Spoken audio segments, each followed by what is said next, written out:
July 17th. The year is 2026. The world is still. Here is what happened.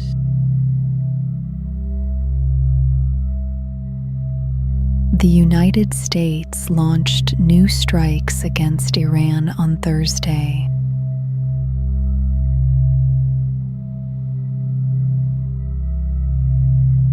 Strikes reached areas around the capital for the first time, including missile production sites in Semnan province and islands near the Strait of Hormuz.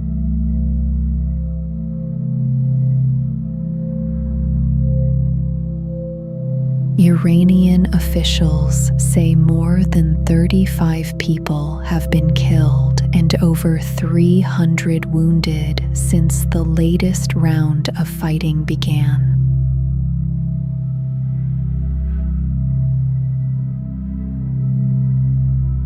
Iran struck back with missiles and drones aimed at United States allies in the region and warned its attacks may grow.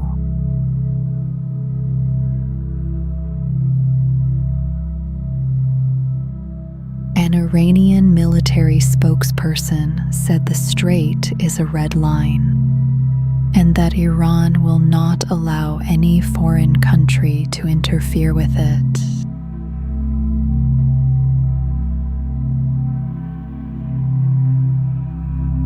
A ceasefire agreed to last month has collapsed, and the two sides have exchanged strikes for several days now.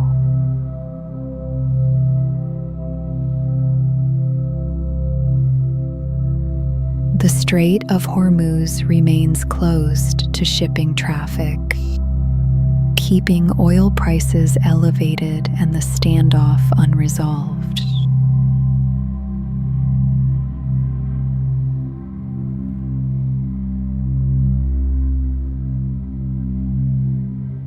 Flash floods struck the Texas Hill Country overnight.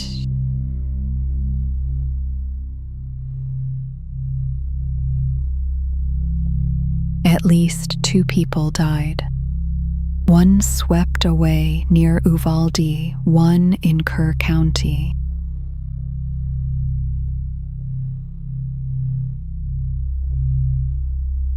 Rescuers aboard boats and helicopters saved more than 200 people trapped in homes and on flooded roads.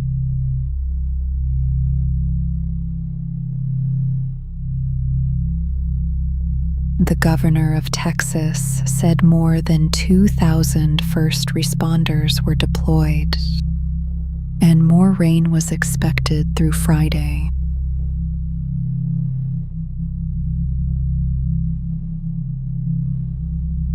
Some parts of the Guadalupe River rose by more than 30 feet, striking the same stretch devastated by deadly floods a year ago.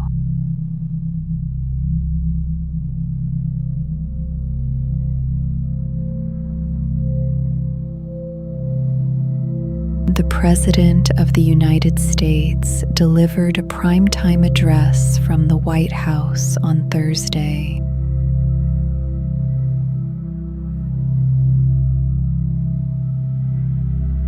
He alleged that China interfered in the 2020 election and that American voting systems have serious vulnerabilities.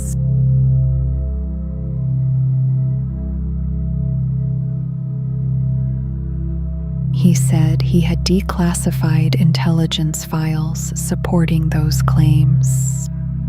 China's embassy in Washington denied any interference, saying Beijing has never tried to influence a United States election.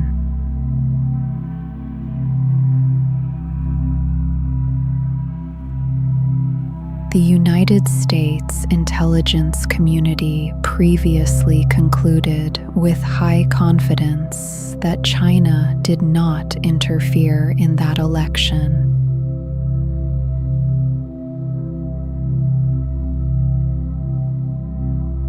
The president did not present evidence that any alleged data collection altered voting systems or changed election outcomes.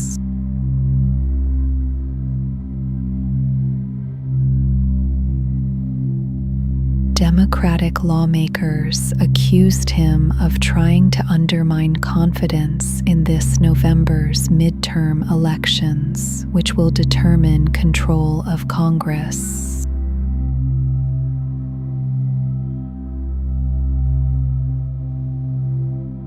More will be known as those intelligence files are reviewed in the coming days.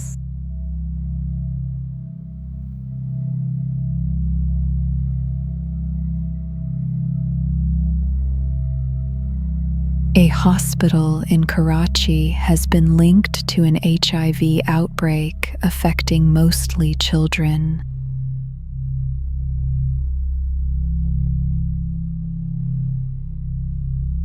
At least 130 people tested positive, most of them children treated at a government-run facility.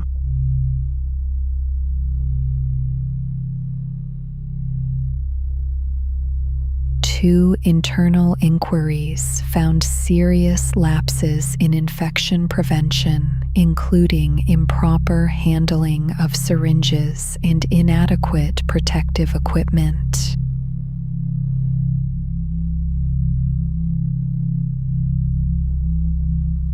Six children died, and officials say all known infections trace back to exposure before October of last year.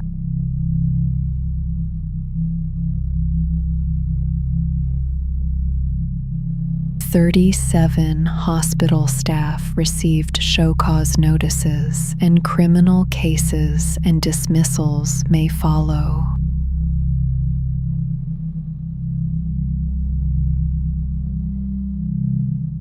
A petition before the Sindh High Court alleges the true number of infections is higher than officially acknowledged. Screening is continuing.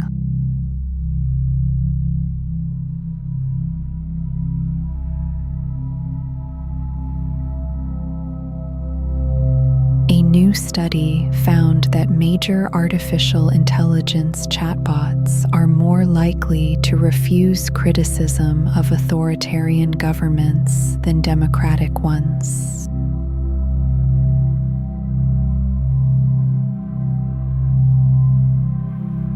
The study tested 10 commercial AI systems, including those built by Meta, Anthropic, and OpenAI.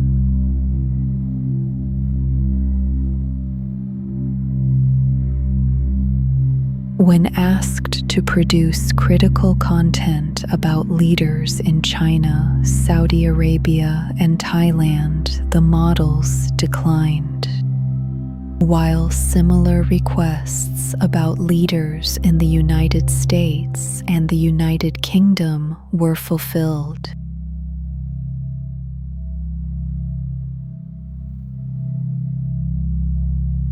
Researchers said the pattern suggests AI systems may be absorbing and spreading government speech restrictions beyond the countries where those restrictions apply.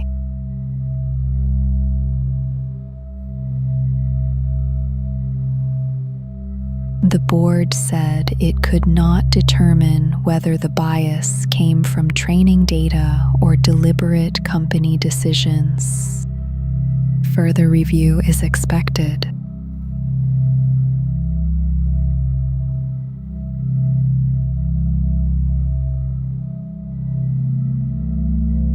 China's president opened an artificial intelligence conference in Shanghai on Friday.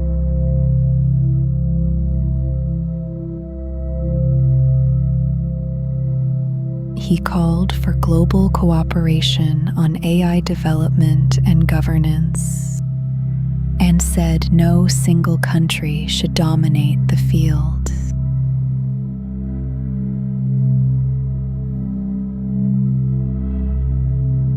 He also repeated China's objection to what he called the overstretching of national security concerns, a reference to American-led technology restrictions.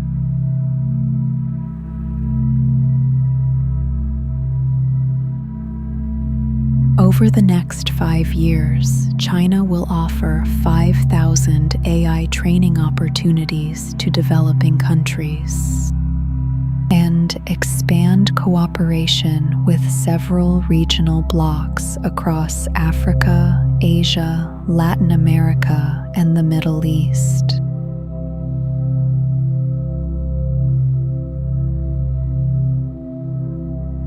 A day before the conference, 29 countries signed an agreement with China to form a new intergovernmental AI cooperation organization to be based in Shanghai.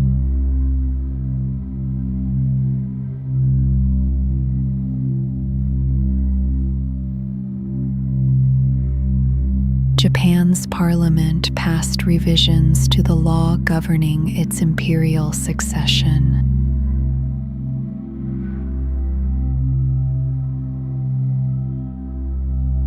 Both chambers voted in favor of the changes within days of each other.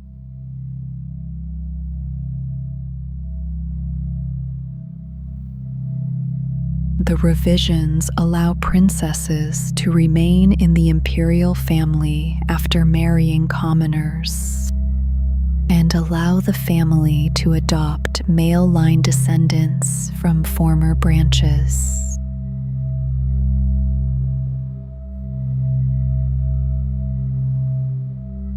Those adopted men could not inherit the throne, but their future male children would be eligible.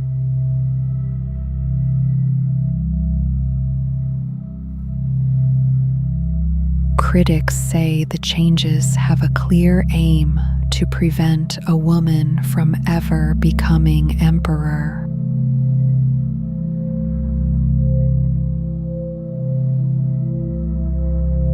Polls show between 60 and 90% of Japanese support allowing a female emperor. The imperial family's last young heir is a 19-year-old prince, the nephew of the current emperor.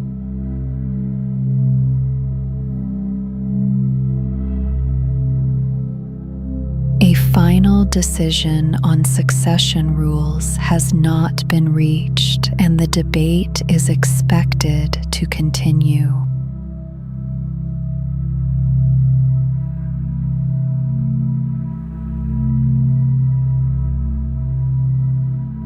Wildfire smoke spread across a wide stretch of the United States today.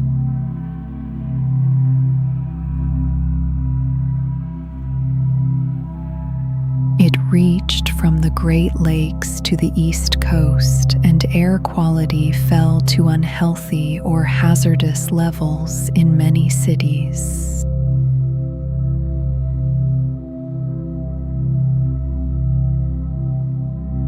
The smoke is coming mainly from fires burning in Canada, with some from northern Minnesota.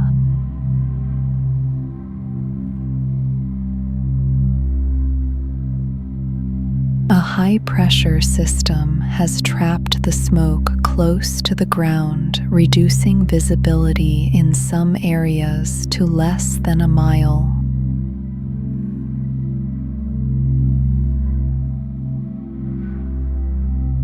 Officials in affected cities urged people to stay inside or wear masks outdoors.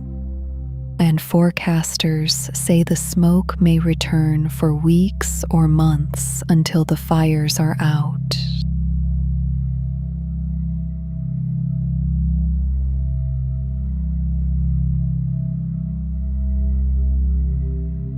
Here is what happened.